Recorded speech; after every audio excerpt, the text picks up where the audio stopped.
తిరుపతి తోపులాటలో భక్తుల మృతిపై సీఎం చంద్రబాబు నాయుడు దిగ్భ్రాంతిని వ్యక్తం చేశారు. తిరుపతి ఘటన తీవ్రంగా కలిచివేసిందని సీఎం చంద్రబాబు టీటీడీ అధికారులతో మాట్లాడి ఎప్పటికప్పుడు పరిస్థితిని తెలుసుకుంటున్నారు.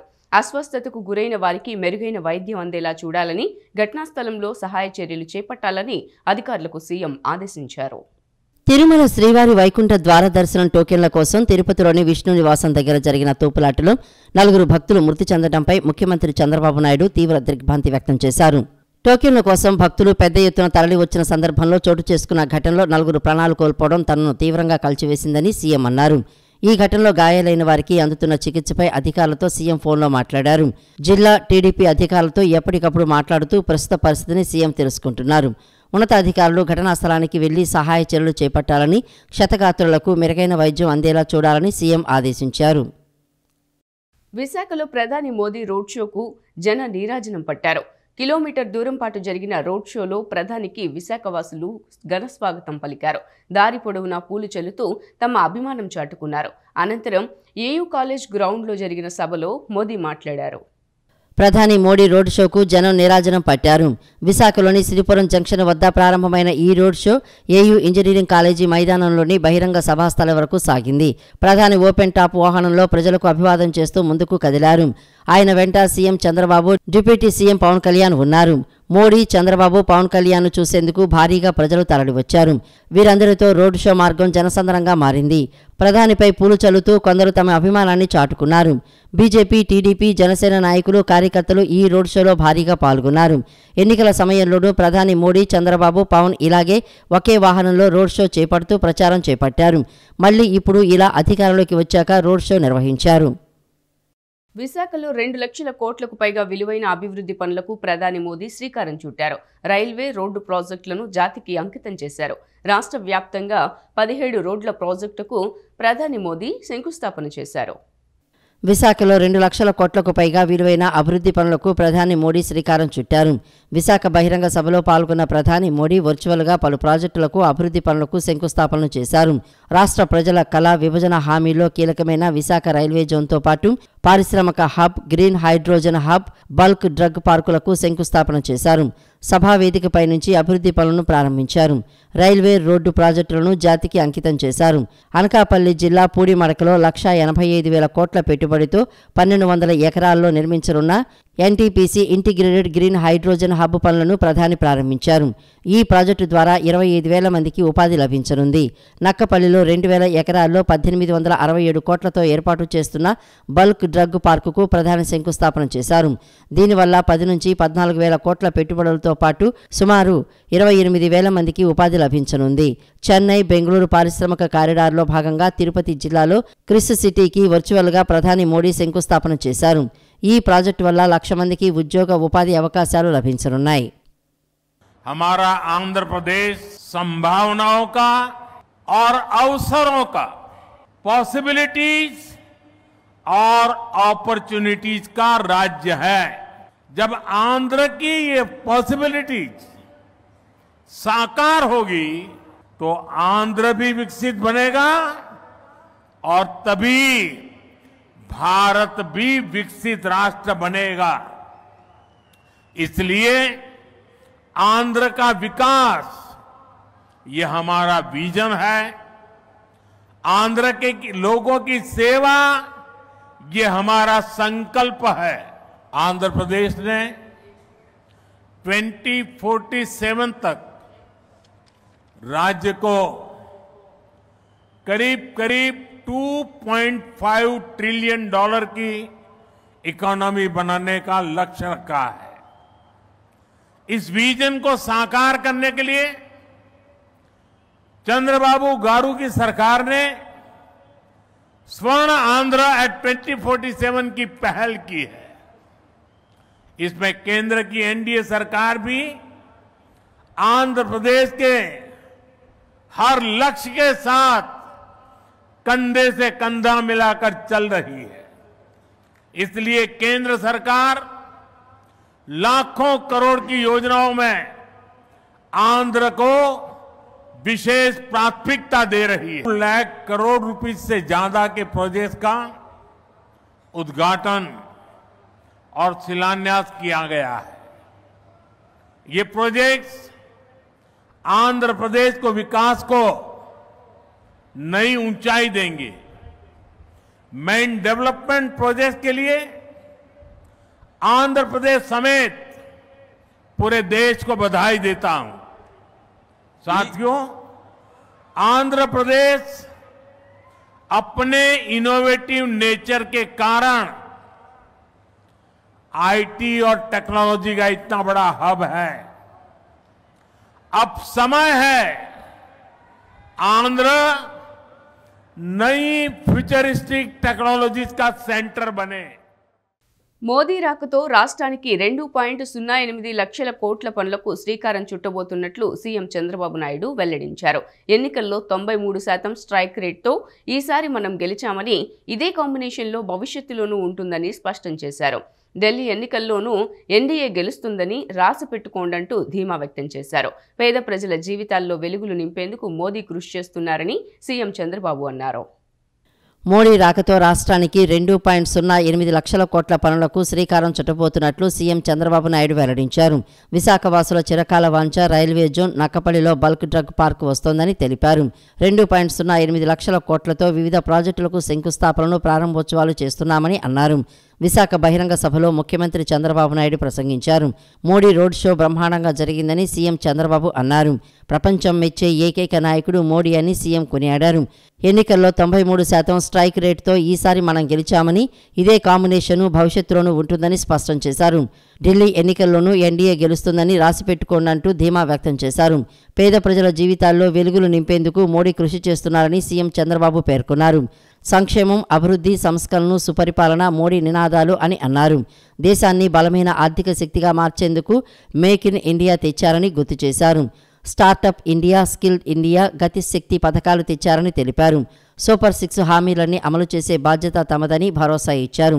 కేంద్రం అండతో రాష్ట్రంలో పెట్టుబడులు ఊపందుకున్నాయని, రాష్ట్రానికి ఆర్థిక రాజధానిగా విశాఖ మారడం ఖాయమని స్పష్టం చేశారు.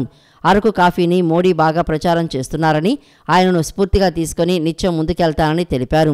త్వరలో అమరావతికి రావాలని మోడీని కోరుతున్నామని చెప్పారు.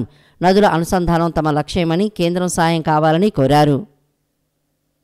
ఈ రోజు మీరు చూస్తే బల్క్ డ్రగ్ పార్క్ కోసం నక్కపల్లిలో 1877 కోట్ల రూపాయలు పెట్టుబడులు పెడుతున్నాం.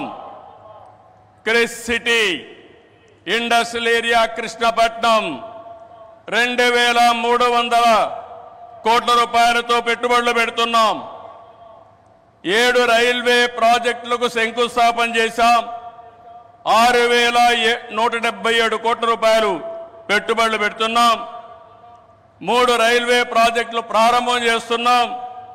5718 కోట్ల రూపాయల ప్రాజెక్టులు ఈరోజు ప్రారంభమవుతున్నాయి.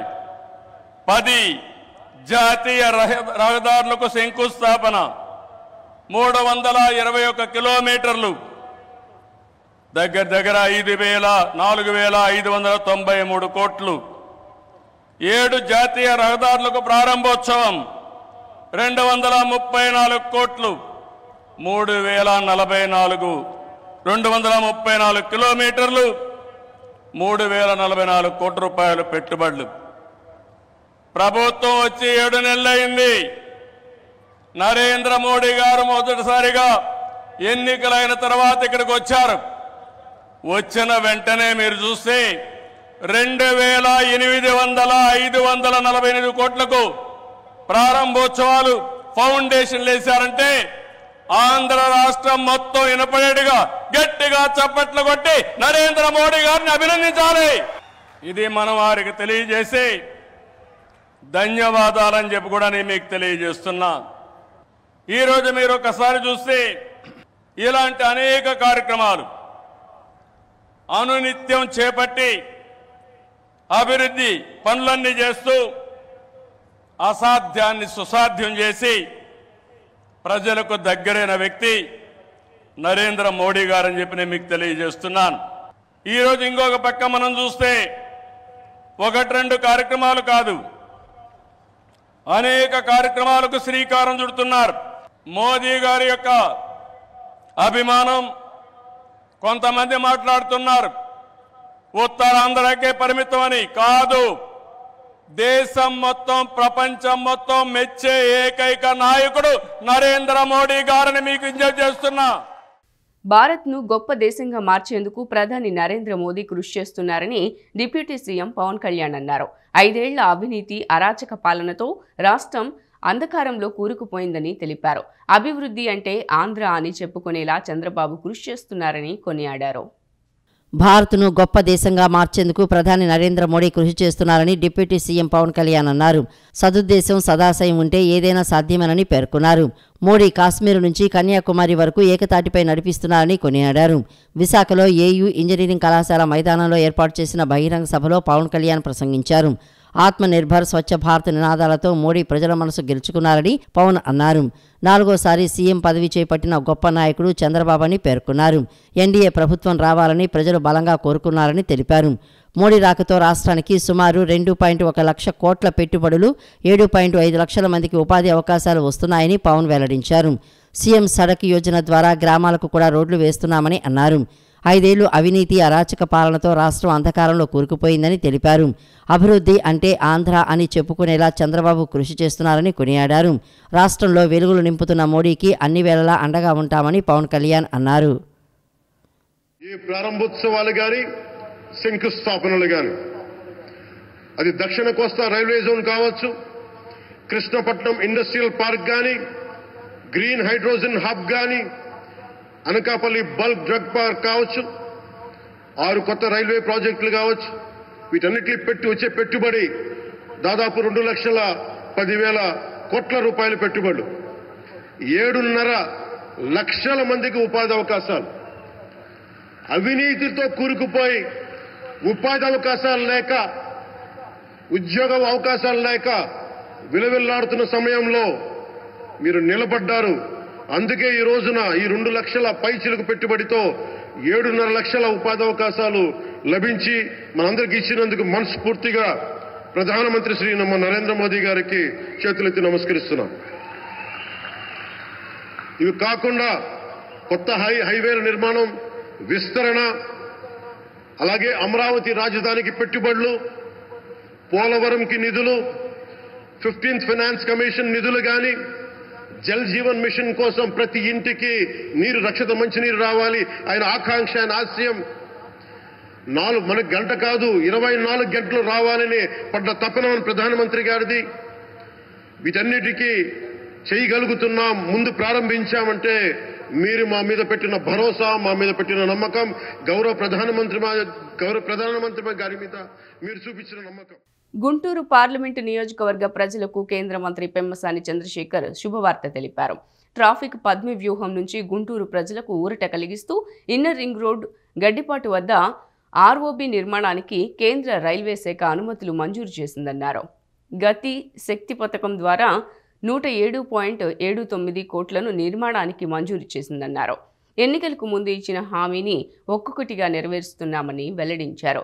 ఇందుకు సహకరించిన ప్రధాని నరేంద్ర మోదీకి, ముఖ్యమంత్రి శ్రీ నారా చంద్రబాబు నాయుడుకి, కేంద్ర రైల్వే మంత్రి శ్రీ అశ్విని వైష్ణవ్కు కృతజ్ఞతలు తెలిపారు. గుంటూరు పార్లమెంటు ప్రజలందరికీ కూడా మరొక శుభవార్త. ఎందుకంటే ఎలక్షన్ ముందు గుంటూరులో ఉన్న రోడ్లు, ఓవర్ బ్రిడ్జెస్, వాటర్, డ్రైనేజీ ఇవన్నీ చేపిస్తానని ప్రామిస్ చేశాం.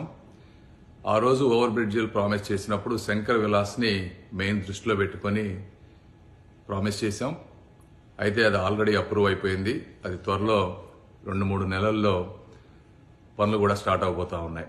ఇవి కాకుండా ఇంకా ఎక్కడైతే ట్రాఫిక్ సమస్యలు ఉన్నాయో అలాంటి బ్రిడ్జిలను కూడా ఐడెంటిఫై చేసి గత 6 నెలలుగా సమీక్షలు చేసి డిపిఆర్లు సిద్ధం చేసి సౌత్ సెంట్రల్ రైల్వే వారితోటి, రైల్వే బోర్డు మెంబర్స్ తోటి, అదేవిధంగా రైల్వే మినిస్టర్స్ తోటి కంటిన్యూస్గా మా ఆఫీస్ వారు కానీ మేము కానీ ఫాలో అప్ చేసి చేయటం వల్ల ఈరోజు 107 కోట్ల రూపాయల మరొక రైల్వే బ్రిడ్జిని ఈరోజు రైల్వే బోర్డు, అదేవిధంగా రైల్వే మినిస్టర్స్ అశ్విని వైష్ణవ్ గారు, సోమన్న గారు శాంక్షన్ చేశారు. హంద్రినీవా ప్రధాన కాలువ లైనింగ్ మరియు Chitravati balancing reservoir Handrineeva link పనులపై అధికారులతో జలవనరుల శాఖ మంత్రి నిమ్మల రామానాయుడు సమీక్ష నిర్వహించారు. రాయలసీమ రైతాంగానికి చివరి ఎకరం వరకు సాగునీరు అందించేలా కూటమి ప్రభుత్వం పనిచేస్తోందన్నారు. ఈ ప్రాజెక్టు పనులు వెంటనే పూర్తి చేసి వచ్చే సీజన్ నాటికి సాగు, త్రాగునీరు అందించాలని అధికారులకు మంత్రి నిమ్మల రామానాయుడు ఆదేశించారు. విజయవాడ ఇరిగేషన్ క్యాంప్ ఆఫీసులో హంద్రీనీవా ప్రధాన కాలువ లైనింగ్ మరియు Chitravati balancing reservoir Handrineeva link పనులపై అధికారులతో జలవనరుల శాఖ మంత్రి నిమ్మల రామానాయుడు వీడియో కాన్ఫరెన్స్ నిర్వహించారు. ఈ సమావేశానికి irrigation special secretary Sai Prasad, ENC Venkateswararao, ఆయా ప్రాజెక్టుల సీఈలు, ఎస్ఈలు, ఇతర ఉన్నతాధికారులు హాజరయ్యారు. గత 5 ఏళ్లు హంద్రీనీవా ప్రాజెక్టును గాలికొదిలేసి రాయలసీమ రైతాంగానికి వైఎస్ జగన్మోహన్ రెడ్డి తీరని అన్యాయం చేశారని ఆయన మండిపడ్డారు. ఈ క్రమంలో అధికారంలోకి వచ్చిన ఎన్డీఏ కూటమి ప్రభుత్వం రాష్ట్రాభివృద్ధి లక్ష్యంగా పనిచేస్తోందని తెలిపారు. కూటమి ప్రభుత్వం అధికారంలోకి వచ్చిన వెంటనే 2629 కోట్లతో సీఎం చంద్రబాబు హంద్రీనీవా ప్రాజెక్టు పనులు పునఃప్రారంభించారని మంత్రి నిమ్మల పేర్కొన్నారు. రాయలసీమ రైతాంగానికి చివరి ఎకరం వరకు సాగునీరు అందించేలా కూటమి ప్రభుత్వం పనిచేస్తోందని అన్నారు. ఈ ప్రాజెక్టు పనులు వెంటనే పూర్తి చేసి వచ్చే సీజన్ నాటికి సాగు, తాగునీరు అందించాలని అధికారులకు మంత్రి నిమ్మల రామానాయుడు ఆదేశించారు. ప్రముఖ జర్నలిస్ట్ మాణికొండ చలపతిరావు మెమోరియల్ను అమరావతి రాజధానిలో ఏర్పాటు చేయాలని సిపిఐ రాష్ట్ర కార్యదర్శి రామకృష్ణ కోరారు. జర్నలిజంలో చలపతిరావు చూపిన తెగువ, ప్రతిభను నేటి జర్నలిస్టులు స్ఫూర్తిగా తీసుకోవాలని అన్నారు. ప్రస్తుతం మీడియాను కార్పొరేట్ శక్తులు తమ అధికారంలోకి తీసుకొని వారికి కావలసినట్లుగా వార్తలు రాయిస్తున్నాయని వ్యాఖ్యానించారు. 35వ విజయవాడ పుస్తక మహోత్సవంలో చెరుకూరి రామోజీరావు సాహిత్య వేదికపై నిన్న ప్రముఖ సీనియర్ జర్నలిస్ట్ ఆకుల అమరయ్య రచించిన భారతీయ జర్నలిజం ధృవతార మాణికొండ చలపతిరావు పుస్తకావిష్కరణ కార్యక్రమం జరిగింది. అరస నాయకులు శరత్ చంద్ర, పెనుగొండ లక్ష్మీనారాయణ, సిపిఐ రాష్ట్ర కార్యదర్శి కె రామకృష్ణ, సతీష్ బాబు, పలువురు జర్నలిస్టులు పుస్తకాలు ఆవిష్కరించారు. ఈ సందర్భంగా సిపిఐ రాష్ట్ర కార్యదర్శి రామకృష్ణ మాట్లాడుతూ మాణికొండ చలపతిరావు గొప్ప త్యాగశీలి అని కొనియాడారు. ప్రధాని స్థాయి వ్యక్తులతో పరిచయం ఉన్నప్పటికీ చలపతిరావు సాదాసీదాగా ఉండేవారని అన్నారు. ప్రస్తుతం మీడియాను కార్పొరేట్ శక్తులు తమ ఆధీనంలోకి తీసుకుని వారికి కావలసినట్లుగా వార్తలు రాస్తున్నాయని వ్యాఖ్యానించారు. సోషలిస్టు సమాజం ఉండాలని నెహ్రూతోనే విభేదించారని, అలాంటి కమిట్మెంట్ ఉన్న జర్నలిస్టులు నేడు లేరని అన్నారు. మాణికొండ చలపతిరావు తెలుగువాడు కావడం పట్ల గర్వపడాలన్నారు. రాష్ట్ర ప్రభుత్వం ఆయన పేరు మీద అమరావతి రాజధానిలో మెమోరియల్ ఏర్పాటు చేయాలని కోరారు. తాను నమ్మిన ఆశయాల పట్ల, సిద్ధాంతం పట్ల ఒక కమిట్మెంట్ ఉన్న వాళ్ళే చేయగలరు. అంతేగాని ఆయన ప్రైమ్ మినిస్టరు, ఆయన చెప్తేనే నేను ఇక్కడ ఎడిటర్గా ఉన్నాను, నేను ఎక్కడో శ్రీకాకుళం నుంచి వచ్చిన వాడిని అని ఆయన అనుకునింటే అంత ధైర్యంగా ప్రైమ్ మినిస్టర్తో మాట్లాడలేరు. కాబట్టి ఒక వ్యక్తిత్వం ఉన్న వాళ్ళు, ఒక కమిట్మెంట్ ఉన్న వాళ్ళు, ఒక సిద్ధాంతాన్ని బలంగా నమ్మిన వాళ్ళు మాత్రమే తమ అభిప్రాయాలను స్వేచ్ఛగా వ్యక్తం చేయగలరు. అలాంటి ఎంసీ గారు నిజంగా మన తెలుగువాడైనందుకు మనమంతా గర్వపడుతూ ఈ సందర్భంగా రాష్ట్ర ప్రభుత్వాన్ని కూడా కోరుతా ఉన్నాం. ఆయన పేరు మీద ఒక అవార్డు కానీ లేదా ఒక మెమోరియల్ కానీ, ఎందుకంటే మన కొత్తగా 10 ఏళ్ళు అయినా రాష్ట్రం విడిపోయినాక ఇప్పుడిప్పుడే అమరావతి రాజధాని ఇవన్నీ కూడా వస్తూ ఉన్నాయి. కాబట్టి ఈ సమయంలో దాన్ని ఏర్పాటు చేయాలని చెప్పి ముఖ్యమంత్రి గారిని కోరుతా ఉన్నా. మరి దానికోసం రేపే ముఖ్యమంత్రి గారికి ఉత్తరం కూడా రాస్తా ఉన్నా. ఇంటర్ విద్యా విధానంలో సమూల మార్పులు తీసుకొస్తున్నట్లు ఇంటర్ విద్యా మండలి కార్యదర్శి కృతికా శుక్లా తెలిపారు. విద్యార్థులపై ఒత్తిడి తగ్గించేందుకు ఇంటర్ తొలి ఏడాది పరీక్షలు పూర్తిగా తొలగించేలా ప్రతిపాదనలు తీసుకువచ్చినట్లు వెల్లడించారు. ఇవన్నీ కేవలం ప్రతిపాదనలేనని, విద్యార్థులు తల్లిదండ్రుల నుంచి అభిప్రాయాలు తీసుకుని అమలు చేస్తామని స్పష్టం చేశారు. ఇంటర్ విద్యా విధానంలో సమూల మార్పులు తీసుకువస్తున్నట్లు ఇంటర్ విద్యా మండలి కార్యదర్శి కృతికా శుక్లా తెలిపారు. జాతీయ కరికులం చట్టాన్ని అనుసరించి సంస్కరణలు చేపడుతున్నట్లు ఆమె పేర్కొన్నారు.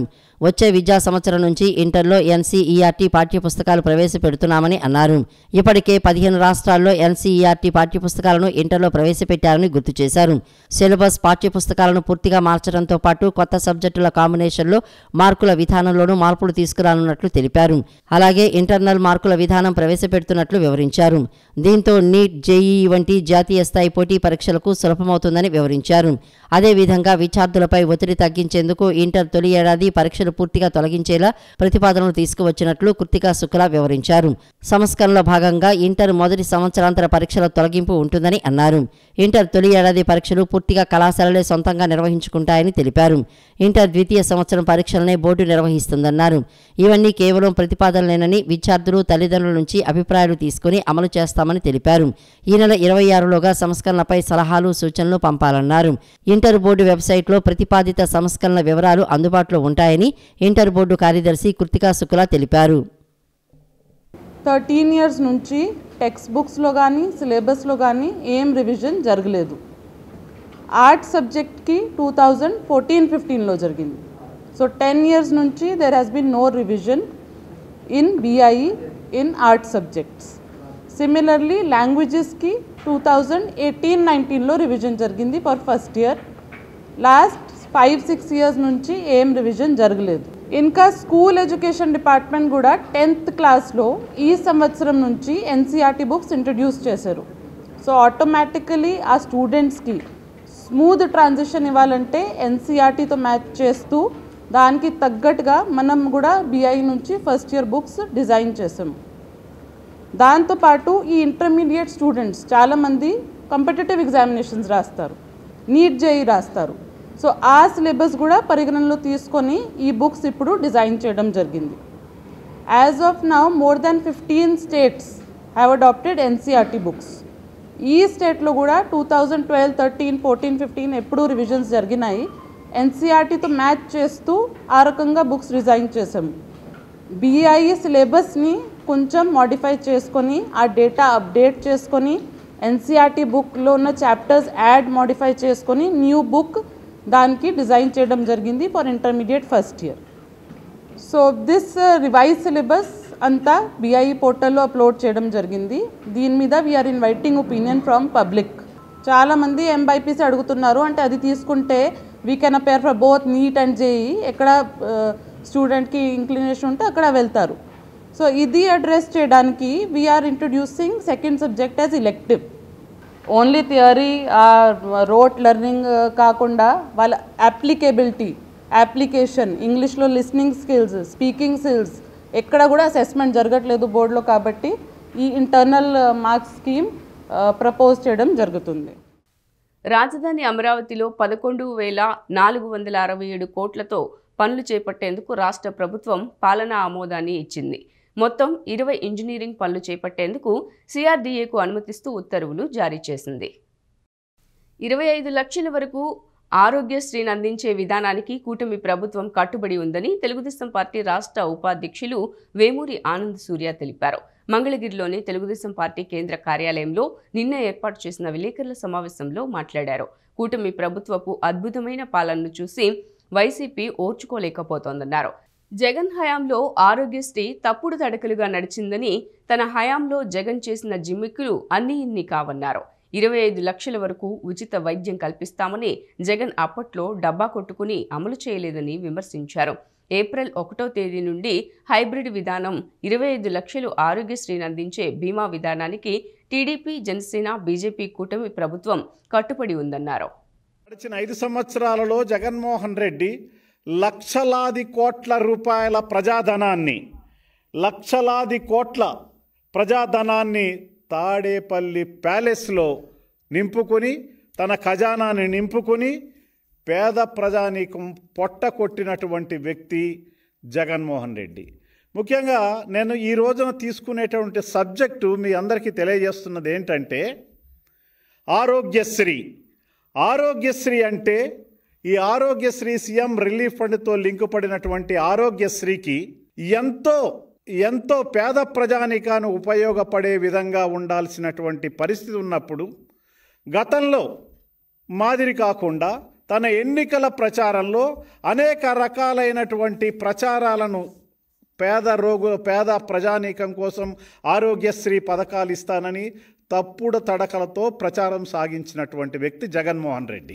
ఈ జగన్మోహన్ రెడ్డి చేసే జిమ్నిక్లు ఉచిత వైద్యం 25 లక్షల రూపాయలకు పెంచుతామని డబ్బాలు కొట్టాడు. నెట్వర్క్ ఆసుపత్రులకేమో 2,500 కోట్ల రూపాయలు బకాయిలు పెట్టాడు. 2500 కోట్ల పెండింగ్ బిల్లులు పెట్టాడు. కేంద్రం ఆయుష్మాన్ భవ పథకం నుంచి రావాల్సినటువంటి 1500 కోట్లకు చిల్లు పెట్టాడు. వెరసి ఆరోగ్యశ్రీ పథకం మీద సుమారు 5 నుంచి 10,000 కోట్ల రూపాయల వరకు తారుమారు చేసి సాంకేతికత పెరుగుతున్న నేపథ్యంలో ఆ మార్పులను స్వాగతిస్తూ విద్యలో మార్పులు తీసుకురావాలని విశ్రాంత ఐపీఎస్ అధికారి ఏవి వెంకటేశ్వరరావు పేర్కొన్నారు.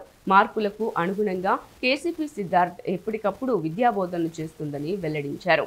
చదువుతో పాటు నైతిక విలువలు, క్రమశిక్షణను అలవర్చుకోవాలని ఆయన విద్యార్థులకు సూచించారు. కానూరులోని కేసీపీ సిద్ధార్థ స్కూల్ 34వ వార్షికోత్సవం అట్టహాసంగా జరిగింది. విద్యార్థులు పలు సాంస్కృతిక కార్యక్రమాలను ప్రదర్శించారు. కళాశాల గొప్పతనాన్ని వివరించే గీతంతో సాంస్కృతిక కార్యక్రమాలను ప్రారంభించారు. విశ్రాంత ఐపీఎస్ అధికారి ఏబి వెంకటేశ్వరరావు ముఖ్య అతిథిగా పాల్గొని వివిధ అంశాల్లో ప్రతిభ కనపరిచిన విద్యార్థులకు అవార్డులు అందజేశారు. అనంతరం విద్యార్థులను ఉద్దేశించి ప్రసంగించారు. విద్యతో పాటు క్రీడా అంశాల్లో కేసీపీ సిద్ధార్థ ఎప్పుడూ ముందుంటుందని ప్రశంసించారు. సాంకేతికత పెరుగుతున్న నేపథ్యంలో ఆ మార్పులను స్వాగతిస్తూ విద్యలో మార్పులు తీసుకురావాలని పేర్కొన్నారు. మార్పులను అందిపుచ్చుకోవడంలో కేసీపీ సిద్ధార్థ ఎప్పుడూ ముందుంటుందని వెల్లడించారు. విద్యతో పాటు నైతిక విలువలను, క్రమశిక్షణను విద్యార్థులు అలవర్చుకోవాలని సూచించారు. ఈ కార్యక్రమంలో సిద్ధార్థ అకాడమీ అధ్యక్షుడు Mallineni Rajaiah, Paladugu Lakshmanarao, Kakani Tarun, school convener Veerapaneni Sasikala, principal Manoj Kalmakar, విద్యార్థులు, తల్లిదండ్రులు తదితరులు పాల్గొన్నారు. స్కూల్ యాన్యువల్ డే ఫంక్షన్ ప్రతి విద్యార్థికి ఒక మరుపురాని అనుభూతి. వీళ్ళు పెద్ద అయిన తర్వాత కూడా చాలా సంవత్సరాలు వీటిని గుర్తుంచుకుంటారు.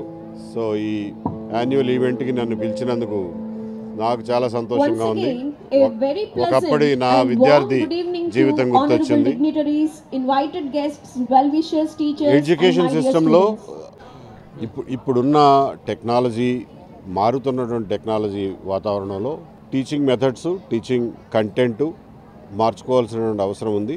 ఈ విషయంలో అన్నిటిలోనూ ముందంజలో ఉండేటువంటి సిద్ధార్థ అకాడమీ నడుపుతున్న ఈ స్కూలు చొరవ తీసుకుంటుందని, ఒక నూతన విద్యా పద్ధతుల్ని ప్రవేశపెడతారని చెప్పి ఆశిస్తూ వారికి, పిల్లలకి, తల్లిదండ్రులకి నాకు తోచిన సూచనలు చేశాను. I'm happy to be here today. ఇబ్రహీంపట్నంలోని ట్రక్ టెర్మినల్లో సంక్రాంతి సంబరాల్లో భాగంగా రావి ఫణి యూత్ ఆధ్వర్యంలో కబడ్డీ పోటీలు నిర్వహించారు. ఈ పోటీలు నిన్న రాత్రి ముగిశాయి. ఈ పోటీల్లో ముఖ్య అతిథిగా పాల్గొన్న మైలవరం శాసనసభ్యులు వసంత వెంకట కృష్ణప్రసాద్ కబడ్డీ పోటీల విజేతలకు బహుమతులను ప్రదానం చేశారు. ఈ సందర్భంగా శాసనసభ్యులు కృష్ణప్రసాద్ మాట్లాడుతూ అందరికీ ముందస్తుగా సంక్రాంతి పర్వదిన శుభాకాంక్షలు తెలియజేశారు. క్రీడలు మానసిక ఉల్లాసానికి, శారీరక దారుఢ్యానికి దోహదం చేస్తాయన్నారు. సీఎం చంద్రబాబు గారి సారథ్యంలో ఎన్డీఏ కూటమి పాలనలో అందరూ సంక్రాంతిని ఘనంగా జరుపుకోవాలని ఆకాంక్షించారు. ఎన్డీఏ కూటమి నాయకులు తదితరులు పాల్గొన్నారు. సిటీ న్యూస్ ఇంతటితో సమాప్తం. తిరిగి వార్తల్లో మళ్ళీ కలుద్దాం. అంతవరకు సెలవు. నమస్కారం.